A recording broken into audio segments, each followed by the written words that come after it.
All right, you know it's going to be a good build when you start out with some crazy looking suspension. You already know it's going to be a good build when you got some good old QA1 suspension going. How is it going, guys? Drew Peacock here, back with another video, and today we have an episode of Build Battle where we put your guys' car builds head to head and I decide which one I would personally drive. Now keep in mind, big word there, personally. It might not be what you guys want to drive. I'm just personally giving my opinion, and no opinion is better than the other unless you love stance cars, in which case your opinion is invalid. Anyways, without further ado, if you want to submit your car, send it to my Gmail, drewpeacock.clips@gmail.com. Let's go ahead and dive right in. The way we start these is I click on the first car I see in my Gmail. This is what we have to start with. Let's imagine we graduated high school. Mommy and daddy surprised us with this. Are we happy or are we low-key heated? Let's take a look. Oh, God. Well, we're in Europe, which is already a bad sign. Oh, it's a wagon, though. Okay. Hello, beautiful. So we have a 2009 Audi A4 Advent Quattro 3-liter turbo wagon. Damn, this guy carrying speed 273 kilometers per hour. What is that? That is 170 miles per hour. Wow, okay. Okay, little Jim Bob. I like this car. This would be kind of a crazy car to have as a first car. He's got some stuff done to it. He's got a dark side, a hybrid turbo, injector upgrades, larger intercooler, stage 3 map, makes about 350 horsepower and 575 foot-pounds of torque. Damn. Custom billet intake in the stock airbox. Sick, makes it look like a sleeper look, he says. 3.5-inch downpipe and custom 3.5-inch exhaust. That's pretty solid. That's a pretty solid first car, I'm not gonna lie. I don't think I would complain if I got that. Anyways, let's go ahead and see if he can beat out the competition. Ooh.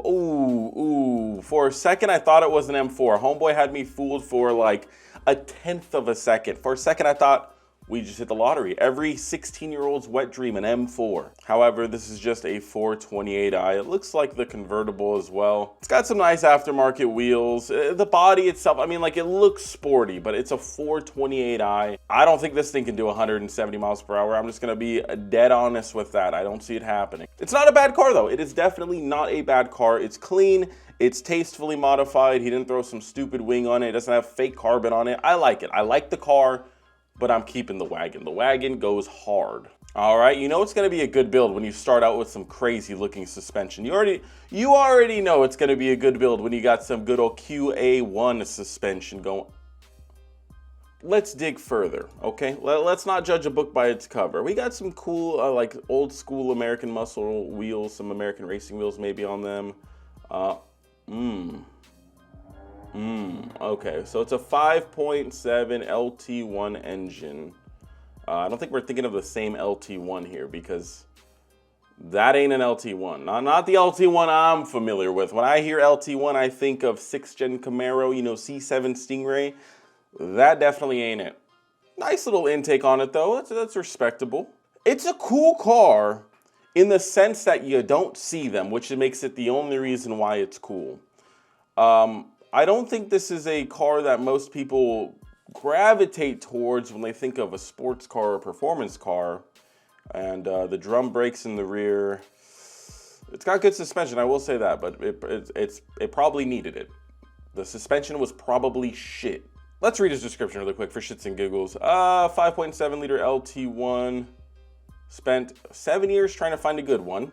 That's dedication. Posi 3.73 rear end. Flowmaster dual exhaust, full QA1 suspension, double adjustable coilovers. I mean, it's cool. It's a cool car. If I saw this at Cars and Coffee, I would definitely go look at it. But I ain't driving it. I ain't driving it. I'm not replacing the Audi wagon with this station wagon. You know, if it had like an LSA swap or something, I'd consider it. But look at the thing. You're scaring away all the babes in this thing. It just ain't happening. All right, if the Audi beats out one more car, we have to hit the mystery box and just accept that the Audi is just that solid. Okay. You know, photography does work wonders. It's a good looking car. And As good looking as a Honda Civic Si can be, I will say. I mean, it's tastefully modified. The wheels and the fitment looks good. It's got some good fitment. It's got some nice wheel and tire proportions going on. It's not, ain't on no rubber bands, you know? And he's got a lot of shit done to it. I'm not gonna read all this because at the end of the day, it is still a Honda Civic. And although I do think this is a fun car in its own right, you know, I'm sure you can go to the canyons and tear it up. It looks like that's what he does. Look at the background. I'm sure you can have fun in this. I just don't see this thing hitting 173 miles an hour. I just don't see it happening. I do like the body style of the new Honda Civic, so like I do like the body lines on it. It's a good looking car. It looks like the older Honda Accord. He actually says I called it a Honda Accord before. My bad. He said it makes about 310 to the wheels. So I mean, again, respectable power. It's probably a pretty fun car. I would just personally rather drive the Audi wagon over this. So Audi wagon for the win. Clean sweep for the Audi wagon. We got to hit the mystery box. Let's just imagine I got into a crazy accident while listening to some, you know, German Euro-Russian beat shit. What do we get next? Drum roll, please. Now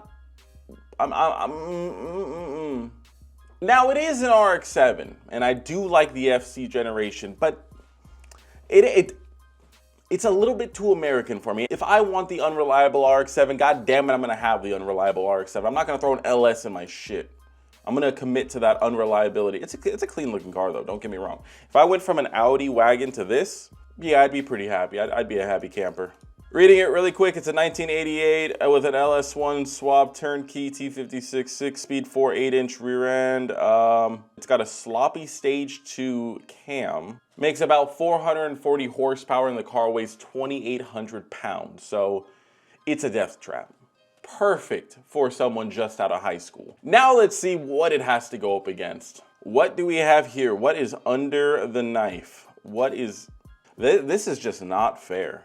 This is just not fair. Oh God, it's so sick. BMW M5 2013, got downpipes. Here's its maintenance and modification history. If you want to go ahead and read it, it makes 704 wheel horsepower on 93 octane. Holy shit. It's sick. Undeniably badass car. But I ain't taking that shit. You want to know why I ain't taking that shit? Because you're going to roll around in this thing. You're going to pull up to a car meet. You're going to pull up to a Cars and Coffee. And you're going to be the basic bitch in a BMW M5. Who cares if it makes 700 horsepower? Who cares if it's a BMW? Look at how basic this thing looks. It looks like regular ass traffic to everybody else. You think I'm going to be caught dead in that? No. Fuck no. Fuck no. You know what I'm taking? I'm taking the RX-7 every day of the week, even though it makes 200 or 300 less horsepower.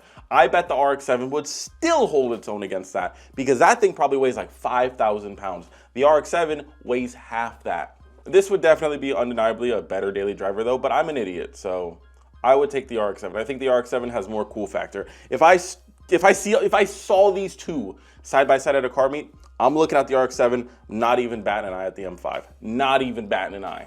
That's gonna trigger so many Europeans right there. I apologize. I don't actually. Fuck you. LS the world. All right, the RX-7 killed one German. Let's see if he could do it again. Well, it's not German, and it's not even close. Cobalt SS, it looks like. Yeah, I mean, it's cool, I guess. Like, this is a great starter car because it looks cool, and it's really not. You're not gonna hurt yourself in this thing, so yeah, it's whatever. You know, this is like the GM Dodge Neon, except the Dodge Neon had some balls. This doesn't. Moving on. If anyone was wondering, he said it's tuned and pushing 350 to the wheels. Fun car, but ain't no LS swapped RX-7. Oh boy. Oh boy, RX-7 said, let me eat another BMW. Let me eat another BMW. Okay, we see it. We see it. What do we got here? What do we... This motherfucker's been in a video before, and that pisses me off. If you've already been in a video, stop submitting your car. But just for shits and giggles, we're gonna shit on your car because that RX-7 is gonna eat this thing alive. Look at this thing. It's a 335i. He's got some aftermarket headlights, some aftermarket wheels. Yeah, blah, blah, blah, blah, blah. Some carbon fiber overlays. Yeah, whatever. Nobody cares. Let's read his description. Stage 2 plus. What the fuck does that mean? E50 on stock turbos. Thinking about 500 wheel horsepower. Keep thinking that. All I have to say here, RX-7 for the win. Ain't nobody touching that RX-7. That's my baby. I'm keeping that thing for life. Except I just went over the edge in the canyons and now I'm paralyzed from the neck down. But let's see what I'm driving next. That's crazy though. We've had 2 sweeps. 2 sweeps. Let's see if we can do 3. Probably not. It's a nice looking car though. We have a Ford Focus ST. Nice wheel and tire setup. I really like that. That is just the perfect definition of battle stance right there. Look at that thing. Look at how thick and meaty those tires look. I love that so much. God damn. God damn. Did you really put this stick-on fucking fake vent right here? You really did that. It ain't in this photo. I was like, I don't remember the ST coming with that dog shit. God, it looks so much better in this photo. Nice though. Very nice. I like it. RPF1's classic. It's not a fucking Honda. Get it off the grass. It ain't a lawnmower. It's a good looking car. Cobb sticker could go. It just looks so good without the bullshit that he stuck on. It might as well have a fake hood scoop. That's like literally that's the same thing. Just take that dog shit off, okay? Just take it off. Take it off. Anyways, very cool car. We could read his description really quick because I do see he has one. Here's my 600 wheel horsepower Focus ST sleeper build. Built 2.3 stroker. I didn't expect all this. Ported head cams, port injection surge tank, radials question mark, Willwood small brake kit. Yeah, pretty nice. Very nice. I didn't know it had 600 horsepower, so good job. Anyways, let's see what he has to go up against. Ooh, big old 3-valve. Okay, I might see an intercooler. I might. It kind of looks like one.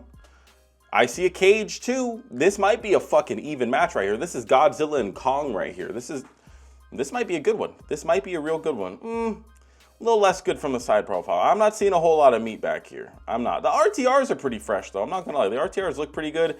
What are these tiny ass brakes? Like I have drag brakes on my Mustang and they don't even look that small. That is some tiny ass shit. That is crazy.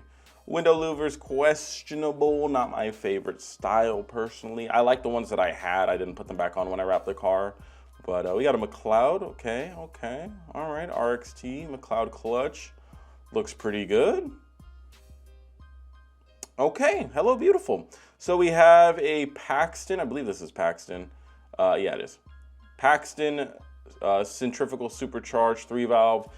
I had that similar setup on mine, I should say. I had the Ford Racing intake manifold, beautiful intake manifold, looks so sick underneath the hood. Centrifugal blower on mine. I wonder what his is making. Oh, that's a pretty sick steering wheel. Okay, and he's got a T56. Okay, so we might be making some pretty solid power here. We got A-pillar gauges, we got an aftermarket Haltech. Now that is much better. That turns me on. I like that. That is getting me aroused. I like this. Stickers on the window are a little questionable, but it looks like a drag car now. Now it looks proper. Now we just got to read how much power this thing makes, because there's already a lot of things on this car that I really like and that you've won me over, but if this thing makes 400 horsepower, I am bitch slapping you into next week. All right, here we go, 9 PSI. Ooh, okay. I'm not a huge fan of that. I already know it's not gonna make that much power. Makes 520 horsepower, 93.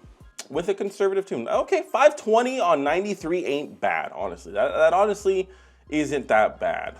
That sounds about right because my car made about 500 on 91 with like 9 PSI or something. So that was back when it was a 3-valve. So that sounds about right. Now the question is, oh God, am I taking the 600 horsepower ST or am I taking the built 3-valve? One makes more power, one of them is just cooler. Oh God, God, please give me the answer. All right. I've come to an answer. I have found out which one I would choose. If you thought I was choosing the ST, you're smoking dick. You want to know why? And I'll explain why. The ST, even though it's on radials, 600 horsepower front wheel drive, you're not hooking. You're just not hooking, okay? It's probably a scary ride, but you don't have this. This is hooking. This will put down the power, and 500 horsepower is a lot more fun when it's usable than unusable 600 horsepower. And this also just looks better, it sounds better. It's got a lot more better supporting mods in my opinion. I mean, you got a cage, you got a T56, you got an upgraded clutch. This thing will last. I'm looking at this setup, this thing will last. So yeah, I would take this over that. So not a clean sweep, not a clean sweep, but now we have a 3-valve Mustang. Let's see what he gets to go up against. Oh, buddy. Oh, buddy. It's clean. All right, all right. Aesthetically, it looks pretty good. That's funny. But yeah, aesthetically, I mean, yeah, it's a clean looking cruiser right there. That's a nice looking daily driver. But I don't think anybody here is going to be surprised when I keep the 500 horsepower Mustang over the Honda Civic with an intake and an exhaust. And I'm reading the description. That's what it says. Moving on. Ooh, this ain't no Malibu. This ain't no Malibu right here. You know what this bad boy is? This is GM's biggest flop. This is GM's biggest fuck up right here. This is the Chevy SS. SS, what you might ask? We don't know. It's just the SS. How much power did this bad boy make? 415 and 411. It's probably still NA. But that's respectable numbers because this bad boy has an LS3 underneath the hood. Made 430 on E60, so that's impressive. But these things are like the definition of like the ultimate sleeper mobile. Like if you are trying to like do a heist or something, you get one of these in black or white and you blend into regular traffic. This is the ultimate heist mobile in my opinion. Look at this thing. It's a fucking Malibu with maybe a bit of a body kit, if that. It's got an aftermarket exhaust Malibu on it. You know, that's all it is.